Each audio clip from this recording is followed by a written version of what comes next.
皆さんおはようございます。天音理香です。はい、今日はですね、沖縄からお届けしています。ちょっと前ね、能登に行ってきました。2024年の1月1日に大きな地震があって、で、それをね、被災者さんの、支援になるかと思ってちょっと、中能登のあたりになるのかなでワークショップというか、トークライブと、奉納演奏のコラボみたいな形で、神社さんでイベントをさせていただいていました。でそこで、ちょっとご縁のある方が奥能登の方までずっと案内してくれたんですけれども、結構すごい広い範囲に当たっていて、金沢の特徴的な黒い瓦の屋根のお家がもう本当に集落一つポンって潰れてるみたいな形で、なんかね、復旧とかいう状況では全然ないんだなっていうのを、感じてきました。そのまんまなんか時が止まったような形にもう3ヶ月経ちますけれどもなってるんだなっていうことと、能登半島っていう場所自体が古くからはやっぱり隆起してできた場所みたいなので、今回1.5 とかね3メートル4メートルとか上がってるところ、私が見たの1.5メートルくらいですけれどもを見て、それこそ、セドナとかね行くとこのセドナという場所は昔海の中だったんですよみたいな話をずっと聞いたりもしてたし、日本の中でもね、元海だったとか、逆に沈んだみたいな、土地がね沈んだみたいな話を聞く場所っていうの結構あると思うんですけれども、それをまさか自分が生きてる時にねリアルタイムで見るっていう経験をするとは思わなかったので、それがもう本当に印象的でしたね。すごくこうリアリティを感じるというか、要するに私たちにとってそういう話を聞いてそうなんだねぐらいの感じでリアリティないんですけれども、実際にその時代において起こったことっていうのが伝承として伝わってる場所っていうのすごいたくさんあるんだなっていうこと。だから今私たちが現実として見ている世界っていうのを、過去の人たちも体験していて、それを物語とかねそういう言い伝えとか、そういった形で語り継いでるわけですけれども、時がこうどんどん過ぎていくに従ってそういったものっていうのはなんか昔物語のように形骸化していくというか、そうですね、そうなんだろうなとは思うけれども、そこに本当に土地が沈んだり上がったりっていうことが起こるっていう風な、感覚っていうのを持てないままねそういったものは伝わってるんだなっていうふうに思いました。でもう一つすごくこう印象に残っていた同じような話だと、例えばね夢枕に神社とか行ってこうなんか、この神社がどうやってできたのかみたいなのこう書いてある場所ありますけれども、そこに、何々上人の夢枕に弁天様が立ってここの場所に社を建てなさいとか、ここの水を掘りなさいとか、そういったお告げがあってそれをしましたみたいなことが書いてある場所ってあると思うんだけれども、それをですね青の洞窟っていうのがあるんですけどね、能登半島の最先端のあたりに、そこの社長さんから話を聞いて、本当にそういうことっていうのが起こり得るんだなっていうことを、体感してきました。で青の洞窟自体もその水がずっと入っていて、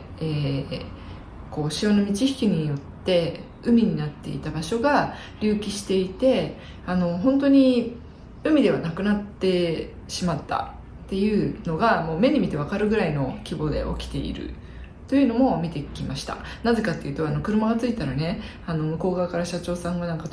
とことこと男の人がねとことことこって歩いてきてくれてはい入っていきますかっていきなり声をかけてくださって、そこってもちろん有料の場所なんだけれども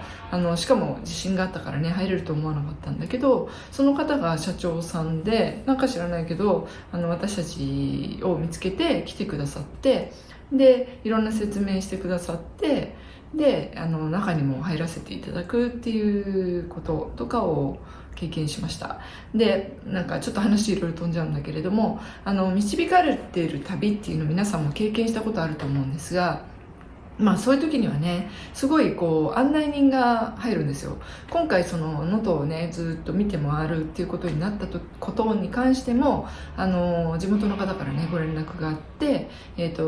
れしたい場所があるみたいな形で、私はノープランでずっと行ってるんですけれども、そういった感じで必要なところに人が現れて連れてってくれるっていうのがよくあります。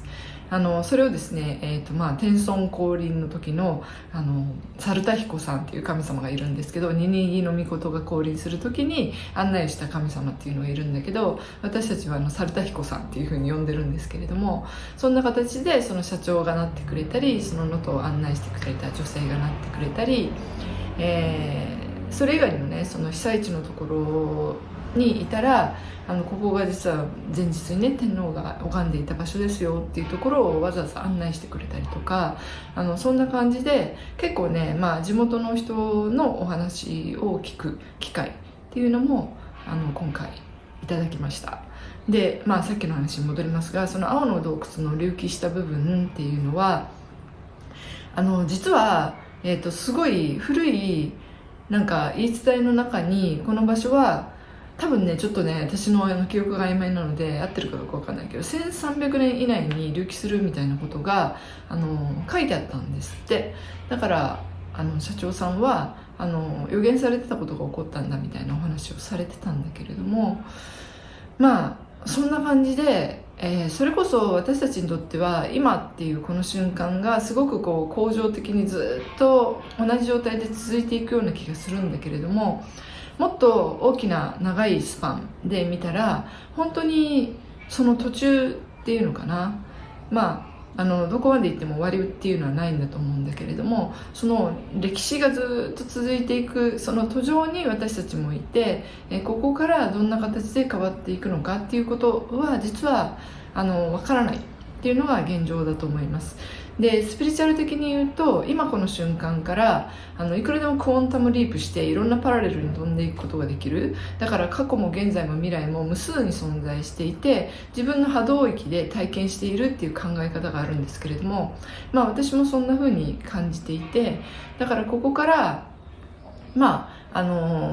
いろんなね地震とか災害が待っているっていう未来ももちろん存在しているし、実際のところ今のタイムラインにおいてはそこをすごく濃く出ていますけれども、そこを憂えて集合意識をそっちの方向に持っていくよりは、皆さん一人一人が、どういった世界に、自分が生きていきたいのかっていうところを意識しながら今この瞬間の波動を整えていくっていうことが大切だと思います。いろんな最悪のシナリオとかね、もっともっと大難を小難にするみたいな形のシナリオとかいろんなものあるので、うわどうしようっていう風な波動を全体の中に投げかけるよりも、あなただけでも、光の方向を向いていただいて、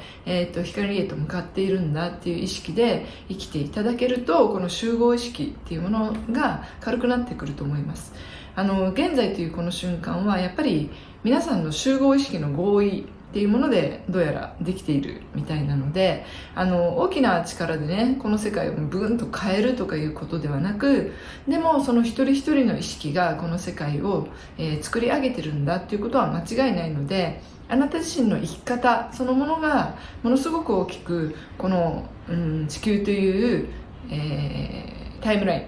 ン場所に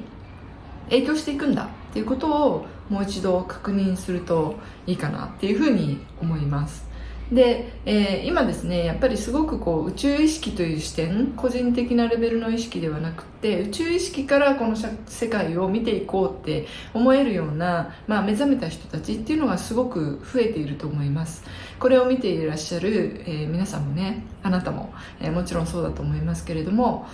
そういった形でたくさんのね、なんて言ったらいいのかな、宇宙連合というところがあって、そこで、地球をこうちょっとヘルプしてサポートしてくれてるみたいな感じの、部分っていうのがあるんですけれども、そのサポートをしようとしてもやっぱりこの現場担当は私たち人間っていうことになるので、一緒にね働いてくれる人っていうのをものすごくどうやらね求めてます。もう以前からそうなんだけれども、本当になんていうのかな、結構ね切羽詰まった感じ、すごくこう大きく動いているっていう感じを私もものすごく受けています。で、私の周りの、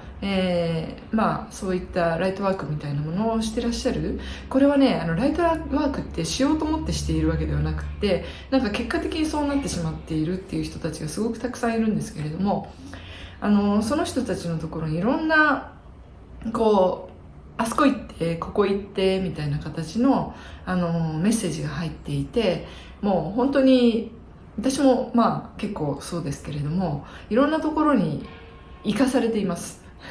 動かされてるっていうか、それも割と辺境の場所が多くって、例えばね、だからそれで自分自身が感じてることっていうのは、日本っていうのはこう流体なんですよね。北海道があって本州があって、四国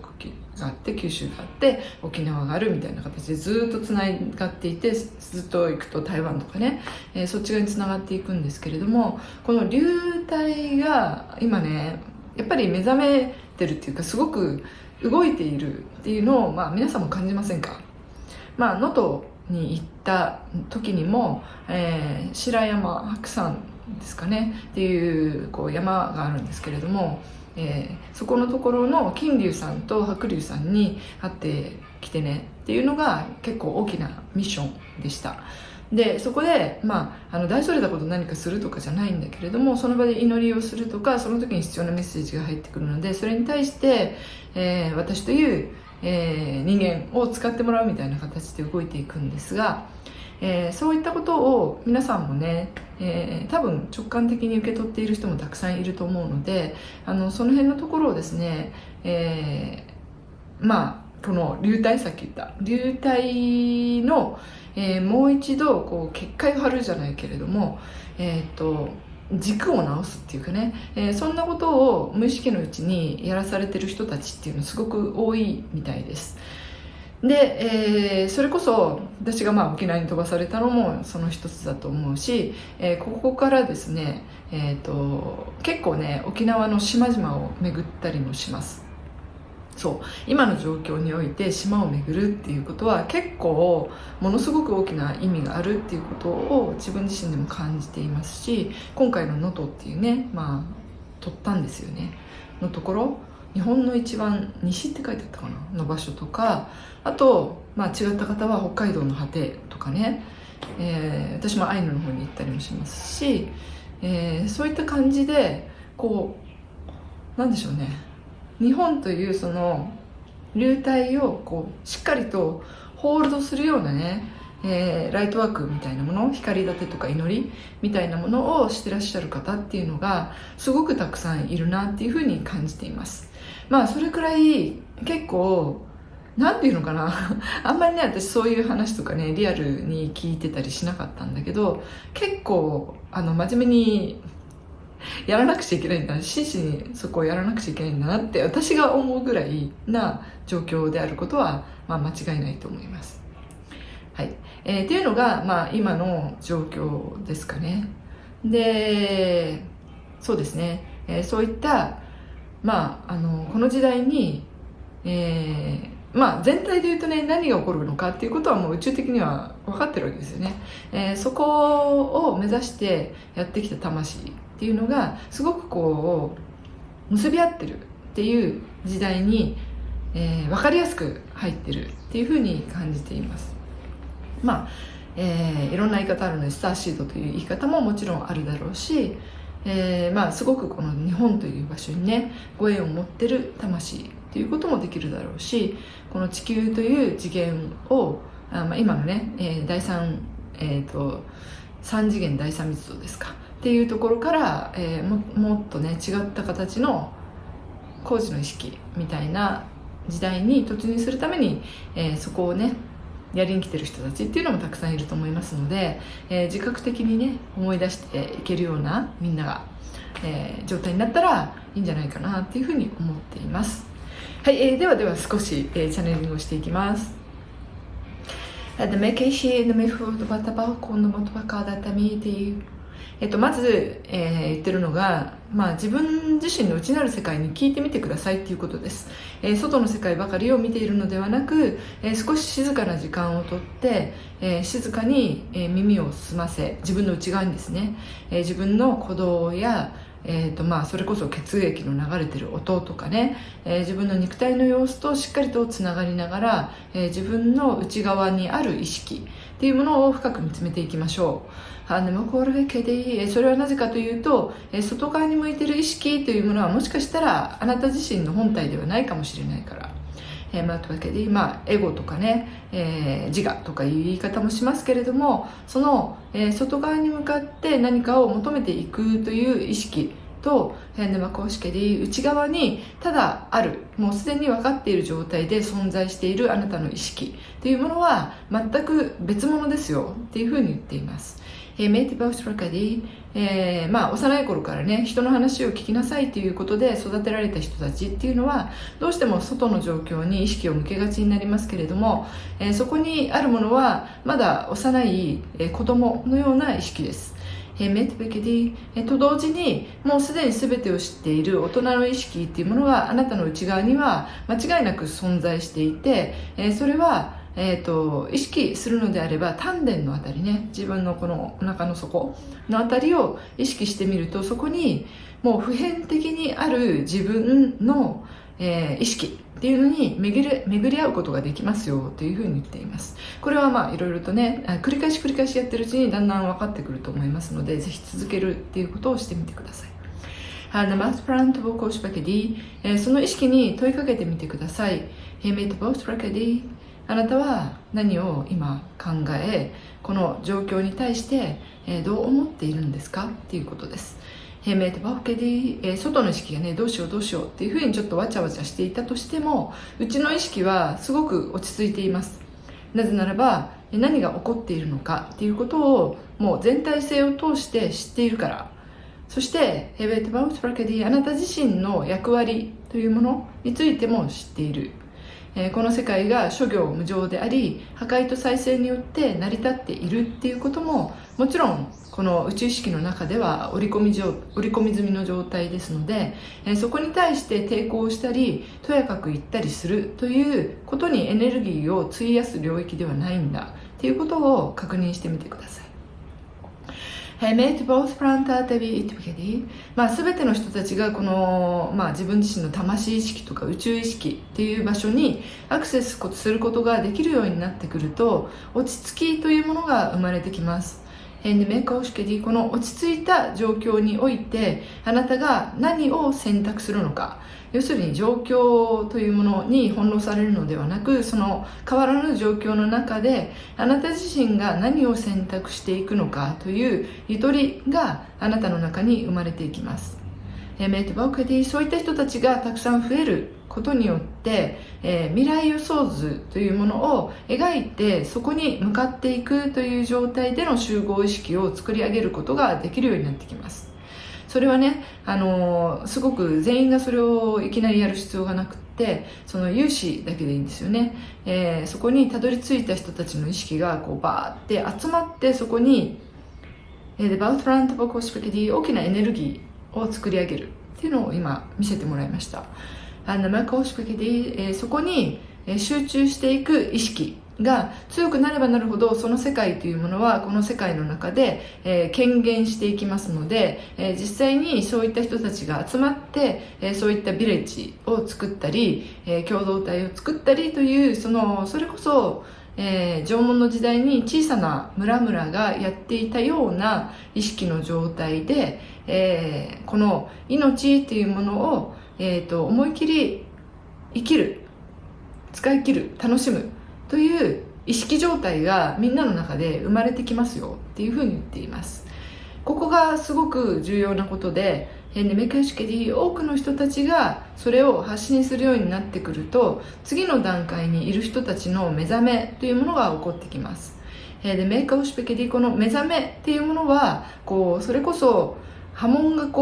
広がっていくようなもので、まずコアな人たちがその水滴を落とすことによって大きな力を持った小さな波紋が広がり、さらに遠心力を持ってだんだん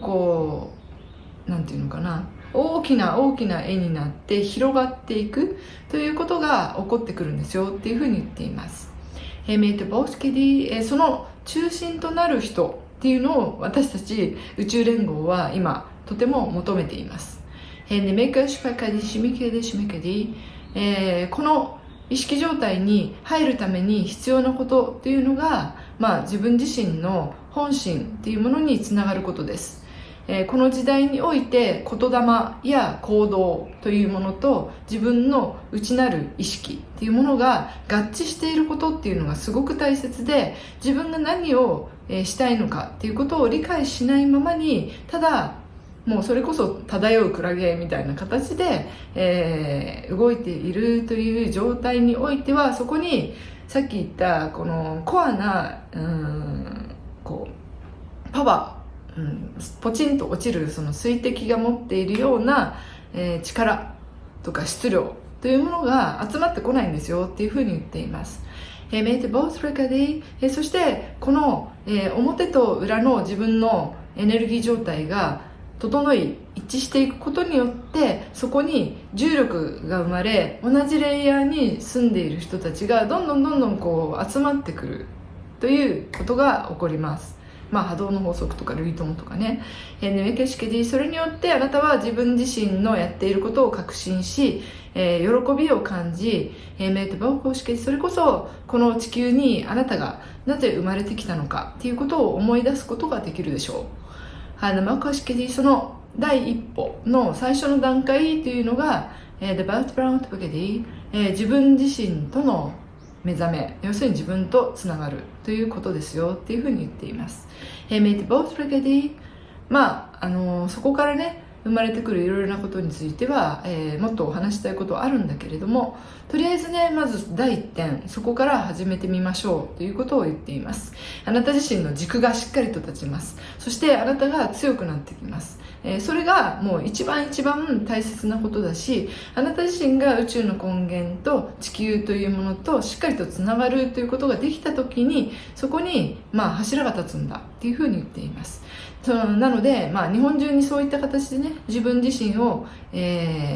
しっかりと見つめることによって柱立てをしていくというのが、今回ね、ここに生まれてきて、そしてこの動画を見ている人たちがやっていくことというふうに宇宙連合は、伝えています。はい、ということでね、その辺をちょっと意識してみてください。はい、あまりもねリトリートを通じていろんなことをお伝えしたりもしてますので、一緒にやりたい方はぜひ概要欄等を見てみてください。ではまた次回ですね、お会いできることを楽しみにしています。いつもありがとうございます。チャンネル登録お願いいたします。はい、ではまたお会いしましょう。どうもありがとうございました。またね。